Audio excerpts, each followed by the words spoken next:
First off, in order to better follow along with this video, I would like to suggest that you watch this video in full screen mode, as the text of the form is relatively small and full screen mode makes the form easier to read.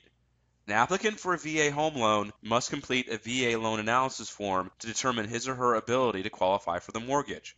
In order to qualify for a VA loan, the borrower must have a minimum amount of residual or leftover income after subtracting certain expenses from your gross income. These expenses include taxes, Social Security, child care costs, monthly debt such as credit card and auto loan payments, and monthly housing expense including your mortgage payment, property taxes, homeowners insurance, as well as maintenance and utility costs. The minimum level of residual income required to qualify for a VA loan depends on the loan amount, the number of people in the borrower's household, and the region of the country in which the property is located. The larger the family, the higher the residual income required, and if the property is located in the northeast or western U.S., the higher the residual income required. You can visit the VA Home Loan Program Overview on freeandclear.com to review the specific VA residual income requirements. I'm going to walk through an example VA loan analysis form now. Section A shows the applicant's name and summary transaction information, including the loan amount. It's important to highlight that the loan amount includes the VA funding fee. The VA mortgage program requires that borrowers pay a one-time upfront VA funding fee. The VA funding fee is calculated as a percentage of the mortgage amount and varies depending on the down payment amount,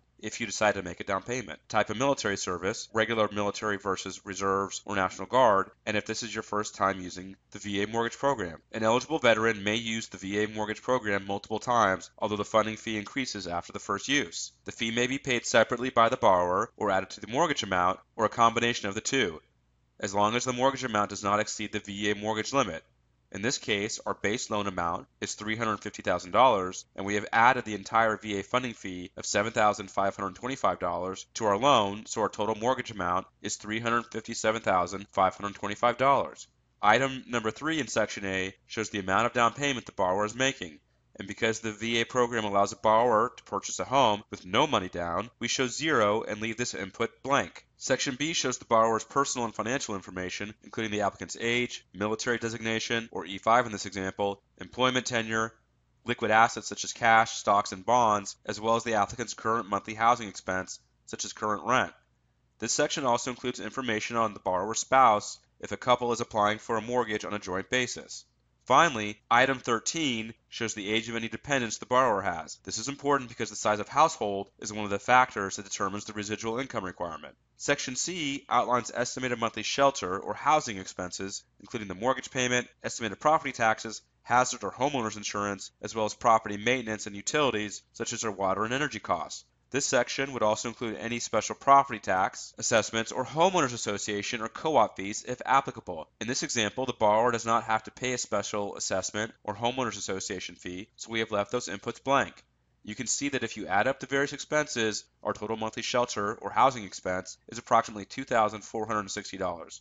Section D outlines our applicant's monthly debt, including the monthly payment and outstanding balance. In this example, our borrower has an auto loan and credit card debt, and you would also include any recurring debt, such as a student loan, in this section.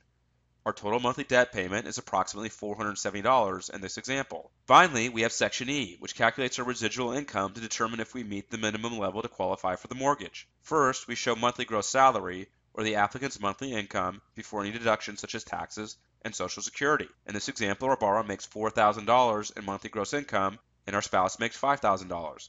The next set of items, rows 32 through 35, show the deductions or subtractions from our gross income. These deductions include federal and state taxes and Social Security or retirement contributions. Our borrower has total monthly deductions of $1,480, and our spouse has total deductions of $1,850. You subtract these deductions from our monthly gross salary to calculate monthly net take-home pay, which is also referred to as net income. In this case, the combined net take-home pay for our applicants is $5,670. If the applicant receives a pension or non-salary income, this additional income is also added to net take-home pay. We have left that figure blank in this example. Next, we subtract our total monthly debt payment from Section D to calculate total net effective income. And then we subtract total monthly shelter or housing expense from Section C to calculate the balance available for family support, which is also known as our residual income. This is basically the amount of monthly income left over after subtracting all housing and debt expenses. In this example, the applicant's monthly residual income is approximately $2,735 as compared to the VA residual income guideline of $1,117. so our borrower has more than enough residual income to qualify for the loan. Line 44, titled Ratio, shows the borrower's debt-to-income ratio, or the percentage of a borrower's monthly gross income spent on total monthly housing expense plus other monthly debts such as auto, credit card, and student loans. Lenders typically permit VA loan applicants to have a maximum debt-to-income ratio of 41%. So at 31%, our borrowers are well below that figure in this example. Item 45 indicates if our applicants have satisfactory credit records. The VA typically requires that the borrower have a minimum credit score of 620, and in this case, our borrowers have satisfactory credit records, so the satisfactory box is checked. The final item, number 46, indicates if the loan meets VA credit standards, and because our borrowers exceed the minimum residual income requirement and have satisfactory credit records, the yes box is checked. The remainder of the form is for VA administrative use and indicates property value and if the applicant has been approved for the mortgage. We encourage you to review related freeandclear.com videos such as our HUD-1, Truth in Lending Statement, and Good Faith Estimate overviews, as well as our VA Home Loan Program overview in the Mortgage Program section on freeandclear.com. Thank you for reviewing the VA analysis form with freeandclear.com. freeandclear.com.